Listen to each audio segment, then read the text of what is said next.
The Canon 1DXIII was announced back in early 2012, and Canon really haven't given the 1D series much love in the video department since. Well, that's changed now with the intro of the 1DX Mark III. With the current situation, we are currently working from home, so a full review that we normally do isn't really possible. So in this video, we'll be just taking a look at the shoot we managed to squeeze in before the UK was put onto lockdown. A few weeks ago, both myself and Joe travelled down to Badlands. Badlands is an airsoft arena based in Rounds Castle in Hampshire. We wanted to shoot a short piece over the day. We took both the 1DX Mark III and C500 Mark II, as well as a huge range of Canon lenses and other accessories. You can watch the full piece via the link here or via the description.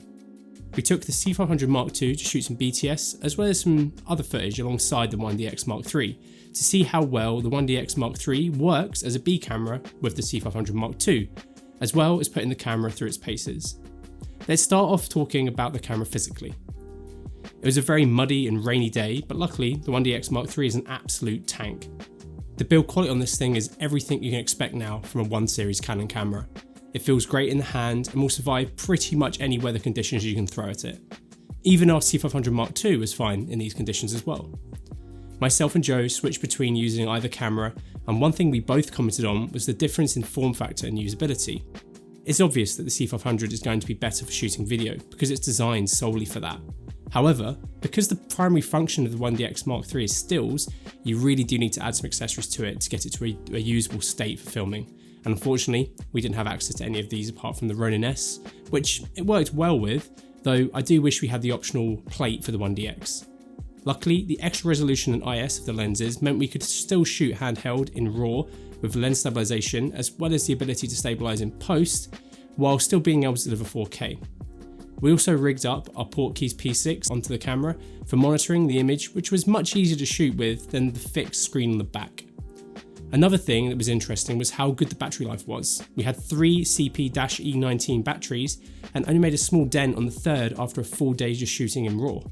When we were shooting on the Ronin S, we put the camera in autofocus with face tracking on and let it do its thing, which it did very well. For stills, the AF is just incredible, as you expect also. However, in video, there is no DAF past 30 FPS in the 5.5K mode, but below that, you can use the full autofocus. But overall, in regards to performance, no surprises, it's fantastic. You also have the addition of both peaking and brilliant focus guides when you're in manual focus. When it comes to codec options, you have a great range of recording formats.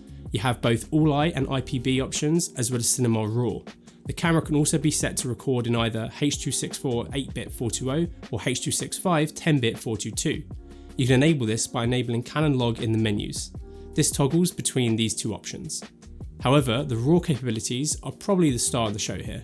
Unlike the C200 and 500 Mark II, the 1DX3 doesn't record in Cinema RAW Lite, but in full fat Cinema RAW.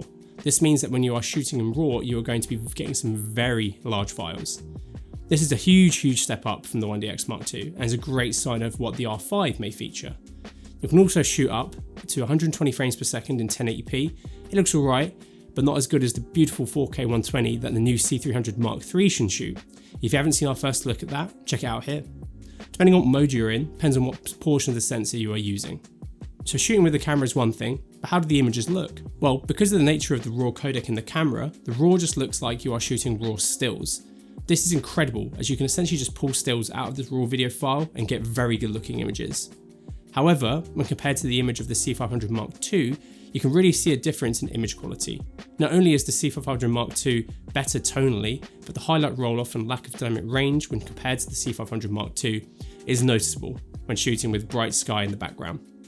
But this isn't unexpected, as the 1DX is limited to C-Log, which is only rated for up to 12 stops of dynamic range, which is a decent amount less when compared to the potential 14 in C-Log 3 and 15 in C-Log 2 that the C500 Mark II offers. This limitation of the log profiles you can shoot is the same as with the R5. However, this doesn't mean that the image isn't great, because it is. The images are very detailed, and like I said earlier, you will have no problem pulling stills out of the video if motion blur allows it. If you're a Cinema EOS owner, I think picking up either the 1DX Mark III or maybe the R5 when it comes out as your next hybrid B or C camera is a great idea if you want a good mix of video and still performance. Talking about stills, this is where this camera really thrives. I've been using Canon DSLRs since I first got my hands on my first one, which was the 500D or T1i for you American viewers, the 1DX series has always had such a prestige in the photography community, and for good reason.